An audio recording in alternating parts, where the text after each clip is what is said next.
What's going on, folks? Hope you're having a wonderful night or day. Today, I wanted to talk about a game that I've been playing and addicted to for the past week or so. It's called Going Medieval, and it's a medieval simulator, builder, city builder kind of thing, but it also introduces survival aspects, like, of course, environmental weather. We also have wild animals. Sometimes they can be aggressive. And of course, we have bandits that can also try to raid your village, and they even come later on, because the raids build up in difficulty. So later on, they'll have actual, siege engines, like trebuchets is all they have right now from what I've seen. But it's really cool. I love the custom building style that we've got going on here. Everything that you see is built from the ground up customly, like walls, floor plans, the usual thing that you would see in these kinds of games, unless it's a game that has predefined assets already ready to go and you just place them around. Now, I do want to say though that this has been the best city builder, especially medieval based, that I played all year for 2021. But I also wanted to say, besides Age of Empires 4, even though I feel like they're in different categories, I wanted to make sure that I made that distinction just in case, because I have been playing Age of Empires 4 as well, and that's been super fun. But I do want to talk about this game today. So what are you looking at here? This is my medieval village called Shadowvale. It's the Kingdom of Shadowvale, actually. And it's a name I kind of ran with for a little while. Whenever I tend to build villages or kingdoms or anything like that in games, I tend to call it Shadowvale. And the idea behind the name is it's supposed to rest in the shadow of a mountain, but of course this mountain isn't very tall, as you can see this one here. This seed that I'm on, this map, I wasn't fully sure about it when I first started this game. This mountain would have been much higher, but the thing with these mountains is they normally rest on the edges, and you can't actually build on the edge of the map. So there's a gap of area that I can't really work with here. So I've kind of been working with what I can, building up my defenses, and I've been making sure that every single corner of every single part of my kingdom is fully prepared and ready to go against these raids. Before I was built up too much, I did actually have one raid that spawned here, because they seem like they can spawn anywhere on the map, except they always spawn on the edges of the map, it looks like. But I did have one spawn over there, and they actually did have a trebuchet. I did not know what to expect, but I was able to actually take them down to my surprise. One thing that I did like about it is that the trebuchets, when they get placed on the map by the bandits, they actually have to be manned by the bandits themselves. So that takes that person or people out of commission for the fight ahead. And I'm hoping I'll be able to show you what a raid looks like in this video. Hopefully we do see some trebuchets, because I haven't seen any since that raid. But what I have open here now is part of the new update they did a while back for trading. They also have a region map now that you can look on, and you can send caravans to other kingdoms, and I'll show you that in a second. And my kingdom currently has the most influence in the entire world right now, or the entire region, I should say, not world. But let me go ahead and do some trading really quick here. I'll show you how this works, and then we'll go further. So it looks like they have this amount of resources for these different materials. I don't really need raw meat, although food is always good. But I do get plenty of that. I have farming, a lot of farming that I started very early on that has been going very well. These packaged meals though, these can be pretty good from what I've seen so far. Smoked meat, I could also go for that too if I wanted to, and I should have quite a bit to trade because I haven't traded anybody in a little while now. Vinegar, I'm okay with using that because, no, actually I shouldn't do that. I should get some more alcohol, because alcohol can be kind of difficult to make in this game. I'll show you what I'm talking about in a second here, but I'm gonna go ahead and just stick with what I got right here. As far as trading goes, I'll trade these, and then I will give them some of what I got here. I got a lot of these other resources here, so I can kind of shift this in the left side direction a little bit. I can give them more than we're bargaining for, because what that's going to do is that's going to allow me to get some influence with them. So that's going to help me a little bit. If we ever do trading again, the prices might be better adjusted for my benefit, or I don't really know what else we get if we have a high relation with these kingdoms, but I'll take it, whatever works. And doing that trade also leveled up my character speechcraft.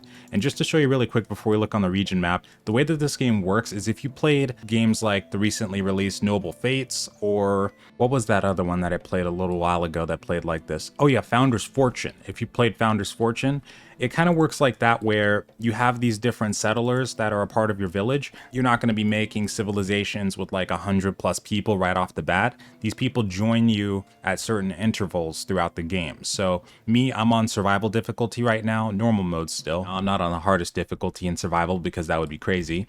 But what happens in my difficulty is that the raids do appear more frequently, but also I don't know if this is affected, but the people that have been trying to apply to join my village haven't been coming as much as when I was using my other playthrough. But that is a thing where just periodically over time, people are going to want to join your village. Some games do it where you have to reach certain milestones for them to join or want to join, but here it seems like they just, join you out of the blue. The region influence does play a part in this, and what that is this little number right over here when you go to the region map, and what it lets you know is how powerful your settlement is within all the region. So to get this, we got to keep enriching our wealth by amassing resources and constructing buildings. Victory in battle and repelling enemy raids also increases it faster, and then this should also make people want to join my village more often. And we can also, like I said, send caravans to these other kingdoms if we want to. So I could click on this one, the Kingdom of York, and send a caravan. That'll open this menu here, and then I can choose anybody I want to. Now, if you choose people who have higher speechcraft levels, that helps you because that will reduce the prices for the people that you're trading with and just overall benefit you way more. You can send multiple people, and what this does is it allows you to carry more resources. So like you saw earlier, the NPC merchant caravan, they had like 6 or 7 people rolling with them. That meant that they could carry a lot of stuff back home. So we could do the same if we want to, or we could send one person. Because everybody has their own individual jobs, I try to keep it at just 1, maybe 2 people that I'm sending, because everybody has their own specialty and what they can, exceed at, and everybody is, really required to make the settlement flourish. Not only that, but the raids, especially when you get to this stage that I'm at in the game, you'll probably have like 16, 20 people coming to raid you, and I only have 10 people total, so I need pretty much everybody I can manage to have when those raids come through. Ranged weapons will help you a lot in this case because, as you can see, you are able to build walls and battlements on top of the walls, and these battlements act as cover for the walls too. So whenever I'm, up here, I can actually shoot down on them, and then if they're shooting at me, my character shouldn't take as much damage. And then as you can see, all this loot that's on the ground, we just had a raid not too long ago. I'm hoping I can show you another one though. But all the equipment that you can equip, you can either take from the enemy or you can craft yourself. So if we go into these buildings, I'll show you a little bit of what's going on here. So all the individual settlement people will need their own beds.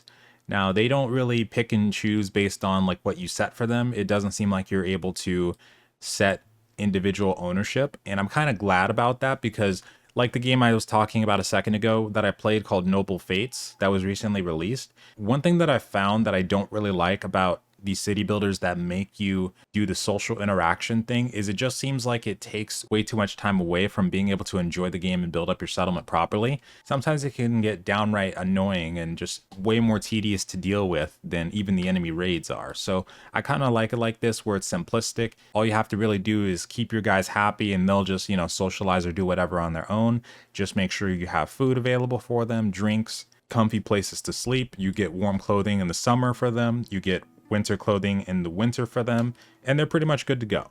So speaking of winter clothing, this is the equipment menu, and this is where I can assign everybody's different loadouts. So I can choose which ones they're going to specialize in equipping. If their weapon breaks for any reason, for example, then they will try to auto equip a new one under these parameters. Now, one thing I do like about this is you're also able to change their apparel. So right now, since we're out of the summer, we're in autumn right now, we're heading towards winter. I'm going to go ahead and choose everybody the winter apparel, and then they're going to start auto-equipping as they wake up the winter clothing. And then what I can also do, because you have to set a lot of the stuff manually, is I'm going to go ahead and set my hunter, Duke, who is also my tailor. He's actually already into tailoring right now, so he doesn't have to worry. Yeah, okay, so all I need to do is set production for him, and he should start automatically getting this done. So I'm going to, even though I have extra winter clothing, I'm going to make sure I get more. So I'm going to make him start crafting that. Oh, wait, is that paused? Hold on. Let's move that up in the production. There we go. Okay, so he's going to start getting resources and start crafting. Now, one thing that does kind of get annoying that you'll notice is that whenever they drop their clothing, you see this icon, this hand icon right here. This is also something that pops up whenever you kill enemy raiders too. But what happens there is that it automatically forbids any of your settlers from interacting with them. So you have to go in manually and allow them to do it. So you can press F for the hotkey when you're hovering over it, and it should do it. Now, one thing that I like to do is I just like to press the F key when you're in this regular menu here, and then you can like in this bottom right corner here, you can choose like which trees you want to chop.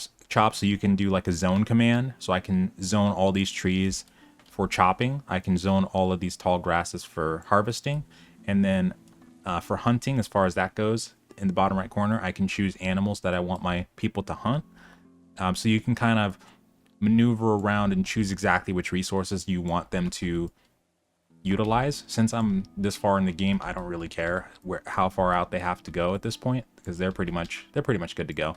So I just zone everything in the entire region and we're all dandy. As you can see, there is rain going on right now. There is environmental effects. So like rain is one thing, but we also get hailstorms. There was even an event that I had not too long ago called Thor's Hammer, which was lightning, which was pretty cool actually, but it does damage your building. So you have to make sure that you get on the repairs. One thing that you don't have as well in this game, and as far as like furniture and building goes, just showing you these ones, even though it looks like it's basic, you can choose different styles. So like limestone wall would be like stone, for example, and wooden walls, that's the basic one. And then as far as like workbenches go, we have a decent selection here. I'm pretty far in the research area already, but you got stuff like butchering tables, brewing stations for the alcohol, apothecary bench for the medicine, armor bench for the armor, bowyers for the bows, of course, and crossbows. You've got all these different workstations, and as far as furniture goes, you've got some stuff, but there's not a whole lot that you can really utilize yet. I think the developers were kind of going for the more functional stuff first, which I don't mind at all because I prefer it that way. But there's not a whole lot of decorative stuff that you can place down yet. Now, granted, I haven't unlocked all the decorative structure researches yet. Like you do have the ability to do like wall decorations here, pottery shelf decorations, deer head, and stuff like that, but we don't have a huge selection just yet, like being able to place fountains or bigger shrines for prayer, like a whole chapel kind of thing. We don't have stuff like that yet. Beehives for beekeeping, I would love to do something like that. But also one thing that does kind of irk me is that when these buildings do get damaged, like for example these doors for right here, like this one was damaged in the last raid, I replaced this one, that's why it's at max health, but there's no repair command. So I can't tell my settler to go over here, right click on it and repair it. There's also no way to set anybody's job to be repairing. Like there's steward, this one is for resetting traps when the enemies trigger it, which are these little patches right here with the leaves covering them. You can set them to reset the traps and everything, but we can't yet repair stuff. So I would like to see that added in the future. That'd be really nice. Oh, I'm looking at a gap in my defenses here. Hold on. You know what? I was actually going to take care of this. I just haven't yet, but I'm going to go ahead and make that fully encased in stone wall. I had these pyres blocking it, and these are used for body disposal for the enemies mostly. You can also make graves, just regular gravestones if you want, or not gravestones, but graves. But I reserve those for my settlers only. So, that makes things a little bit easier to deal with. But yeah, so far the game itself has been really fun, really enjoyable, and there seems to be a lot that you can really do as far as the building goes. I've never really been much of a huge builder. You ask anybody and they'll tell you like I'm not really the best when it comes to that, like doing intricate designs or anything like that. This thing kind of just happened, to be honest. But I do like to go for like practicality and defensive builds, and I think that's what I've kind of been going for here. It starts out pretty basic, but then it kind of just evolves. And there also is stability mechanics in this game, so just like survival games where you need to put pillars up if you want your buildings to stay standing, there is mechanics for that too in this one. So that's something to be a little bit wary of, just to make sure. And then, like I said, you can switch the styles of the buildings that you're choosing. So I can go down here and choose different ones if I want to. Same thing for like furniture. There's some there's some selections like stone table, quality table, medium. The bookshelves, I think we can choose different ones for those too. So that's pretty cool, like regular bookshelves or wall bookshelves. There's even a mechanic that I noticed, because you do of course have to have all these buildings covered, especially your storehouses. Like for example, this is where I normally store my goods. I do have one that I started the game with up here. This is usually my main one, but I've kind of moved things down here into this more secure one. But you do have to have things covered, like with the rooftop, and it will tell you what kind of room you have. And what I mean by that is, like, let's say I look at this bed, for example. It tells me it's inside a shared bedroom because I have these other beds in here. But if I only had one bed in here, just a single one, it would be a regular bedroom. So it would probably give bonuses to anybody who slept in there. But one thing I noticed that was pretty interesting, and I don't fully know all of the different ones you can get yet. But this is my library, so this is where I have all my research tables. And if I click on this one, it says that it's inside of a library itself. So looking at this, what I have here is I have a bunch of shelves. These are all for like medicine. I do have some for meals. So these two right here are for meals. And then I don't have any textiles in here, I don't think. Oh, wait, I do have textile ones. Okay. But then I have a bunch of bookshelves and then chests. So I'm assuming this is what caused this to become a library room, but this is the first time I've seen this. So I think there might be, if you're really curious about this, if you go into this top right corner and click on the almanac, you might be able to find something in here that tells you exactly how to get different rooms so that you can get production bonuses. But I haven't really taken the time to check on that yet, because let's say if you want to have like an armor smith room or, you know, blacksmith room, first of all, certain stations will also benefit from being outside instead of inside as well. So like I don't have these in production right now because it's 60% when it's inside of a room and 100% when it's outside. So you need to be wary of that. Just keep that in mind. So if you have benches, you know, things like this, these of course will probably benefit from being inside, but anything like the smelting furnace or even the smokehouse, these ones will benefit more from being outside. Now, some of them I do have outside, even though they have no business being, because it just looks cool to me. Like this one, these two right here, this one, and then the butcher table. Even though I feel like the butcher table would be okay being outside personally, but either way. But these ones are outside, and I just like the way that it looks. You're also able to build your own roads if you want to. These aren't real roads. These are using the actual floors. But the way that it works is that when you're walking on these tiles, when your citizens are, they'll actually have bonus movement speed. Like if you look at this bottom right corner or bottom left corner here, it'll show you the traversal speed. And they're also going to, by default, as you can see, choose those over just walking anywhere willy-nilly. There's also a really cool thing that I haven't really touched on or looked at yet, and that's underground building. That is a thing in this game, and at some point I'd like to tunnel into this mountain, but I'm a little too scared to right now, to be honest. But that is a thing that we are able to do. I've seen screenshots on Steam on how people have been building underground caves and all kinds of intricate designs. And it's a pretty cool fleshed out system. Like, of course, with the layers, you are able to do a lot here. I haven't really tunneled into this mountain yet, like I said, but at some point I'd love to try it.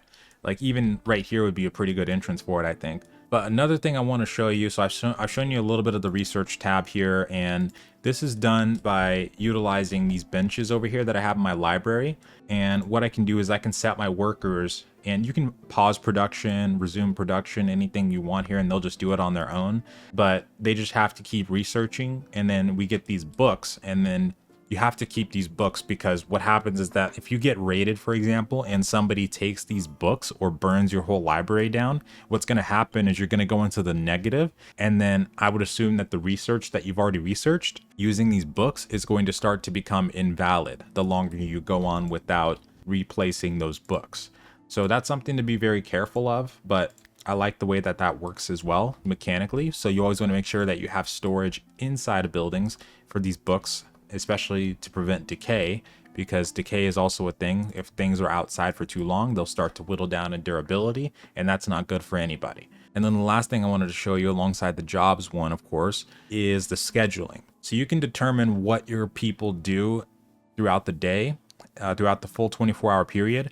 I have them on 6-hour sleep schedules right now because it's not winter yet. When it is winter, I'm going to put that for longer, because there are other environmental effects like frostbite, and when your people are outside, they're going to start falling unconscious and getting wounded from the frostbite, and they'll have to have their wounds treated. If they stay outside for too long, they could even die. So I want to make sure that we have more leisure time, and leisure time is basically for like eating, praying at these shrines that I have, because you need to put shrines up whenever you play this game as well. They can also play at this table right here. They don't have a whole lot of entertainment based buildings yet, but the one, yeah, like this is all they have so far. So you can play backgammon with them. You can just make them do that. Actually, I can put a second one right here. That's perfectly fine for me. And they'll do that on their own in the morning. But yeah, during winter, you want to make sure that you allocate some more leisure and sleep as opposed to work, because your main thing during winter is staying alive. And if you have any botanists, they're not really going to be working on farming, considering your crops are going to be out of commission during the winter. So everybody should have a whole lot more time to themselves during that season. And hopefully you don't get raided during the winter, but it is possible. But the raids during winter can be super annoying because your people are going to be outside longer. And when you have them in war mode, which is basically you select them, and you can select multiples at once. Oh, good mechanic to also talk about. So this is what happens whenever someone new wants to join your settlement. So what you can do is look at what's going on with them. Sometimes they'll be getting chased by bandits. And what happens there is that if you take them in, that other kingdom or those bandits are going to send out a search party, and they're going to come to you in a 1 to 2 days time. And then you have a choice to make. Are you going to allow that settler to stay and defend against those bandits or other kingdoms? Or are you going to hand them back to them? So you can also, before you accept or decline, look at their statistics. So this person, and you can see the stars next to the ones that they specialize in. And we can also, just by default, see a couple interesting things about them.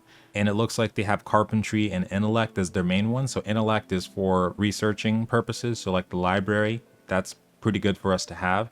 And then carpentry, I was in need of someone who specialized in carpentry. Another thing to look at is their age. So this person's 44 years old, so they might not have too much longer on this earth, but I do have somebody already that's like 51 years old. So that's not going to be too bad as far as I'm concerned.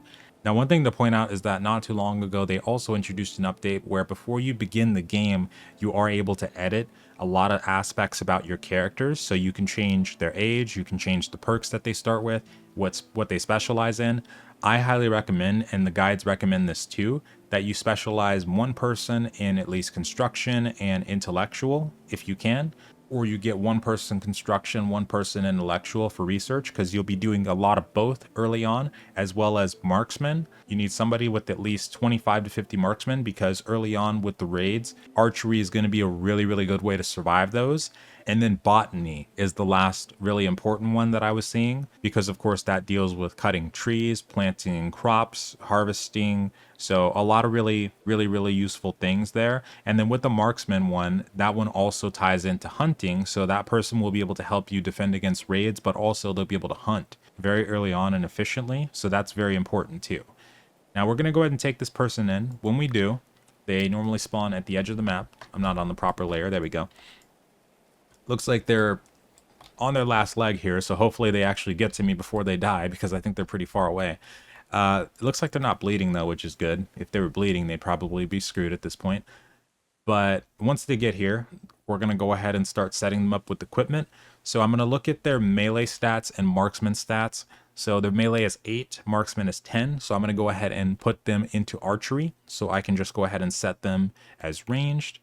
I can make sure that they equip any caps that they come across. Winter apparel is what we want for them. And then armor, I can go ahead and set them up with armor. I'm going to make sure I put them in leather armor, because I'm going to start doing that now for my rangers, because it doesn't really impact their movement speed in any way, like not like the iron armor does. So it should be okay. Once she gets here, she'll automatically start doing that. She's auto-equipping. And then as far as jobs go, I'm going to go ahead and set all these to 0 really quick. And then I'm going to specialize her in what I want her to do specifically. So carpentry is going to be one there. For Carl, I can change him out of carpentry. She can focus on that. And then research is also another one. So carpentry and research, perfect. And then I can also have her be a steward. So anytime that we need to turn out torches, lock doors, close windows, that's her job as well as the other ones. And then Covalesce, you also want to take this one so that whenever they're wounded, they'll automatically sleep in bed and regenerate their health. Tending to wounds, if you want to, you can do that for people, but keep in mind that whenever you have a medicine bench, they're automatically going to default to this to craft those. So just keep that in mind too. But other than that, that's pretty much everything I wanted to tell you about the general parts of the game. I'm going to go ahead and set her schedule. I can just copy and paste it. And then let's go ahead and see if I can skip ahead to when we're going to be doing a raid. All right, we got ourselves a raid. So it starts off normally by popping up a message on the screen, similar to when the settler wanted to join us. And it tells you either like the people that are coming for the settler you stole are here, or looters, like random mountain bandits or just bandits themselves are coming at you, and you have to defend against them, of course. So we can see how many there are. There are a crap ton here. It looks like we got about, if I were to count, I mean, I'm not even going to count, but probably about 16 or so, 15, 16. So what I'm going to go ahead and do, all my people are sleeping, so they started the raid at a pretty inopportune time, but I'm going to go ahead and select everybody here. And then we have to draft them. So the way that we normally do this is by clicking on this button down here, but I'm going to go ahead and press R, the hotkey for it, get everybody up and awake. So I'm going to go ahead and put my bowmen up on the battlements. So all these areas up here are pretty much covered to a T. I didn't actually fill that area right over there with battlements. I'm going to go ahead and do that really quick just so I can not have to worry about that. They'll automatically build it themselves. So we'll do that. Okay. So yeah, everything is pretty much good to go. I'm going to go ahead and set up my archers. And what's going to be good about this area here is I dug a moat, and digging moats is a really, really, really recommended thing for defending against bandits, because there's really no surefire defense against them falling into your kill holes, or trebuchets having trouble. I would imagine they're going to have trouble moving over them. So they're really in an inopportune spot here because they have to walk across this path here, but it just so happens that there are multiple different traps for them to get hit by. And then they're just going to start getting pelted by all my archers here. I'm going to keep all my melee guys right down here. Make sure everybody is good to go. So let's see, we got 1, 2, 3, 4, 5, 6, 7, 8, 9, 10, 11. So we got everybody here ready to go, fighting. We're going to go ahead and get everybody on the battlements just lined up here. And then we do have archers here on the left side here. I'm going to go ahead and start making them shoot them. And the other people are going to focus on the infantry. Okay, so we have a lot of power, especially with our archer Duke here. He is the best archer that we have so far. These four, they're just going to target them automatically. These enemies are going to head for key objectives. So what I mean by that is they'll go for the smithing furnaces. They'll go for the smoke houses over here. And then they're going to also target doors. So I didn't really consider that they would go for these ones in particular. I thought they might go past them, but it's actually really good that they are going for those. What that means is that we're going to have some time before they get to our front door. So we're going to be able to pelt the crap out of them in the meantime. This one right here, he's going to probably start going for the door here. So that's going to hold him off for a little bit. I do have some traps here as well. So probably what I'll do is when I rebuild these, I'll just put some more traps over there, and then that should take care of them. And then what I can also do here is, since these doors are graded doors, you can actually shoot through them with your archers. So I'm going to take 2 or 4 of my archers here. I'm going to place them right over there. And these 2, I'm going to start moving them here. So that when they actually break through the gate, then we'll be able to start pelting them from above. And then my fighters are here and ready to go. Okay, so they're through.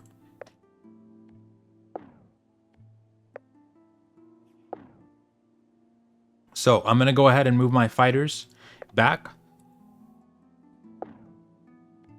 They don't have any archers anymore, which is good,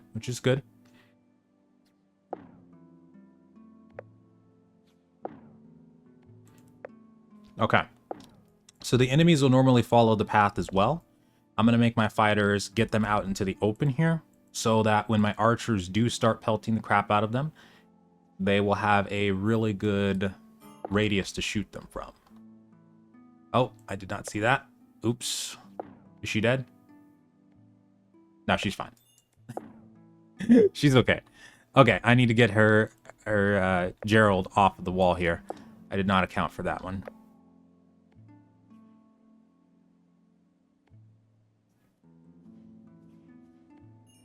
Okay. He's down. He's down. Let's get them out in the open here. I'm actually very glad that that bandit stopped and didn't kill my person, because normally they would. I guess I just got really lucky there. But we're going to get them out in the open here. What I'm doing is I want to make sure that they take the least amount of hits possible before we actually engage. So see, we're already victorious. 14 of them died during the fight. So now all we have to do is chase them down and finish them off. So these archers up here, they can deal with those guys. I'm gonna get right here. Make sure to cut them off. And then what they'll do is when they start running like this, they're gonna try to go for the edge of the map again, and then they will disappear off of the map as soon as they reach it. But of course, we're not letting that happen. And everybody's ready. Everybody's done. Okay. So if you have anybody that has the tend job, they're going to just automatically start carrying other people that are wounded to the beds. And you want to make sure that you undraft your people so that they can start, you know, doing whatever it is they need to do again. She is going to equip a helmet because it looks like hers broke in the fighting. So I'll take that. Let's see. She's got a cap on. Perfect. Awesome. And then I'll go ahead and I'll put armor on these ones as well. I probably should. But I'll wait until I choose them specifically, because I'm going to make sure that I allow all of these, but I also have to just go through one by one. Oh, these guys. And see what has the highest durability, what has the highest stats, and then equip my people accordingly. So like if you hover over it, you can see how damaged it is. So like this Iron Mace has 58 hit points. It does 3.16 DPS. And then armor-wise, I can equip one of my archers like Mabel with that one. I can just have her equip that, and she'll be good to go. But yeah, one thing I really hope this game will introduce is, of course, more buildings, more furniture, more types of enemies that we can fight, or more like random encounters sort of thing. Maybe we can also attack enemies, even like attack their settlements ourselves. That would be pretty cool. And a repair button, just as, you know, on a more basic note, I would really love to see a repair button, because that'll really help a lot of things, especially if you can assign people to repairs, especially after like environmental disasters. That's just going to help so much. But yeah, so far I really like this game. I highly recommend trying it out. It's had a lot of updates since its launch. I'm glad that I waited this long to actually try it, because it's super addicting right now. And hopefully this helped you a bit with understanding the mechanics. I hope you enjoy and have a wonderful day. Happy New Year.